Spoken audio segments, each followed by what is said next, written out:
A reading from the book of the prophet Isaiah. The desert and the parched land will exult. The steppe will rejoice and bloom. They will bloom with abundant flowers and rejoice with joyful song. The glory of Lebanon will be given to them, the splendor of Carmel and Sharon.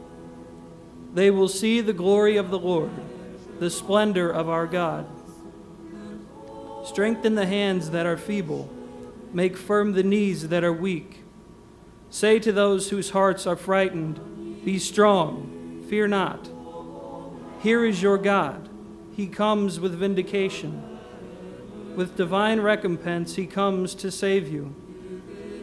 Then will the eyes of the blind be opened, the ears of the deaf be cleared. Then will the lame leap like a stag. Then the tongue of the mute will sing. Streams will burst forth in the desert and rivers in the steppe.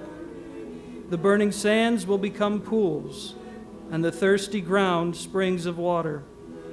The abode where jackals lurk will be a marsh for the reed and papyrus. A highway will be there, called the Holy Way. No one unclean may pass over it, nor fools go astray on it. No lion will be there, nor beast of prey go up to be met upon it. It is for those with a journey to make, and on it the redeemed will walk. Those whom the Lord has ransomed will return and enter Zion singing, crowned with everlasting joy. They will meet with joy and gladness. Sorrow and mourning will flee. The word of the Lord. Thanks be to God.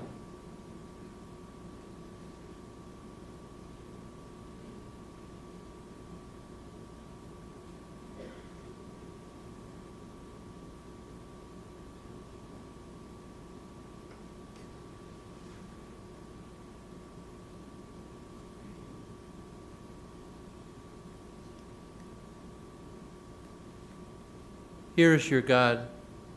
He comes with vindication, with divine recompense. He comes to save you.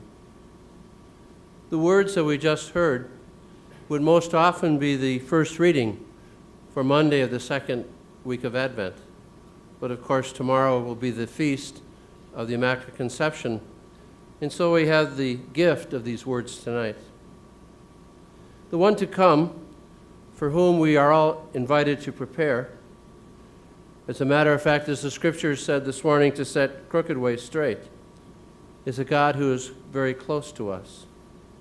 And during these days of Advent, we should get ready to receive him anew, certainly to be prepared when the Christmas feast comes.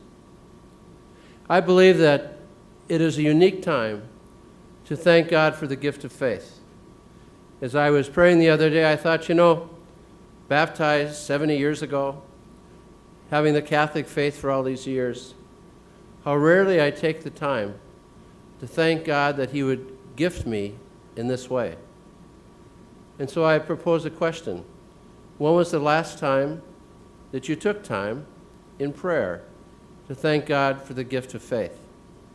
Is there a better way to prepare for Christ's coming than to thank him for the gift he has already given us? So in thankfulness, we be ready to receive whatever he has in mind for us. Every day we have the opportunity to meet friends, colleagues, relatives, and oftentimes we come across people who have kind of lost their way. They don't have a sense of what faith is really all about. Pope Benedict had a wonderful way of describing it. He said, there are people that really didn't fully realize what the gift of baptism meant for them. And I think if we are people who have taken the time to give thanks for faith, we might begin slowly to draw closer to Christ, thankful for all that he gives us, and to be a witness for those who cross our life, looking for hope, but not finding it. For we are the ones who are called now to show them the way to Bethlehem and to Christ, the Prince of Peace, to show them who is the source of our joy and our hope, and help them find meaning in their lives. Pope Benedict put it this way: we can receive Christ, who is no longer beyond the reach of our heart. He has become a child for us, and in so doing, he has dispelled all doubt. He has become a gift. He has given himself. He has entered time for us. Let us allow our hearts, our soul, our mind to be touched by this fact.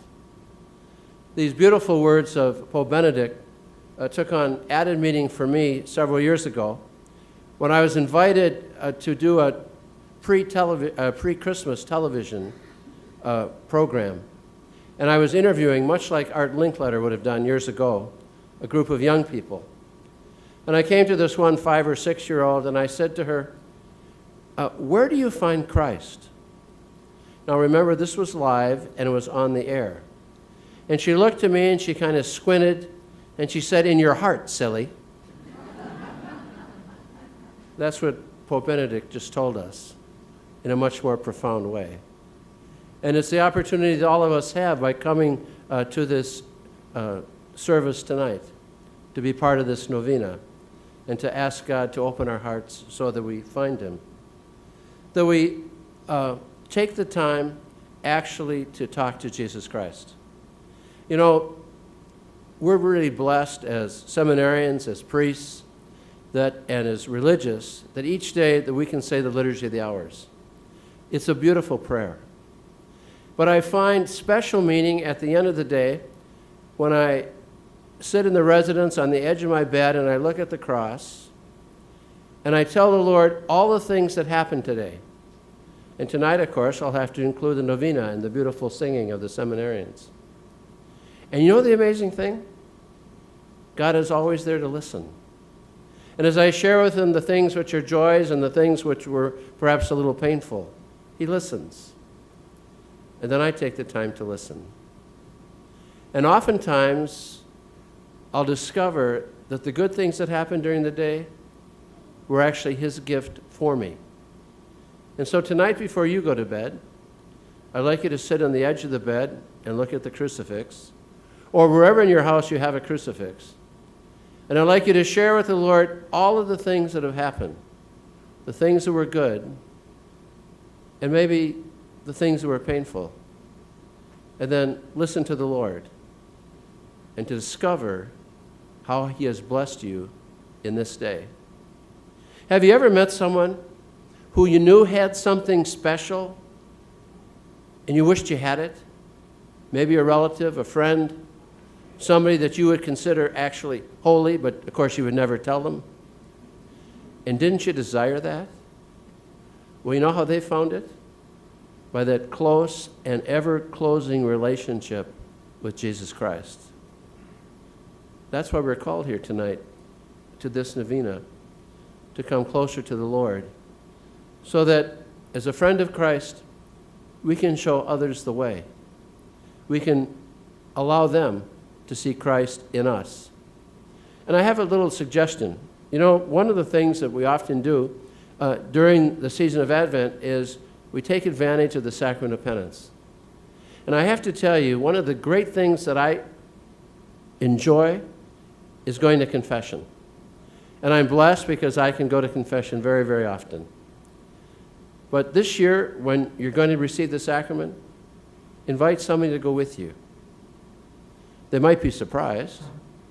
And seminarians, even if you've been to confession before you leave, when you get home with your friends, invite them to go with you. They're going to wonder how you changed anyway. So show them. Bring them to Christ. It's the wonderful thing that all of us get to do during this particular season. And where did I get the inspiration for that? Well, from Pope Francis. Let me share what he said. By his taking flesh and coming among us, Jesus has touched us. And through the sacraments, he continues to touch us even today, transforming our hearts He unceasingly enables us to acknowledge and to acclaim him as the Son of God. In faith, we can touch him and receive the power of his grace.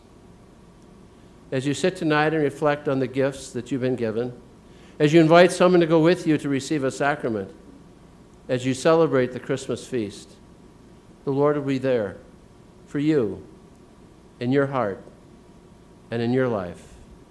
For he desires to come to us again, not just in the Christmas feast, but in the celebration of that feast, to come in a personal way, a particular way, to each one of us.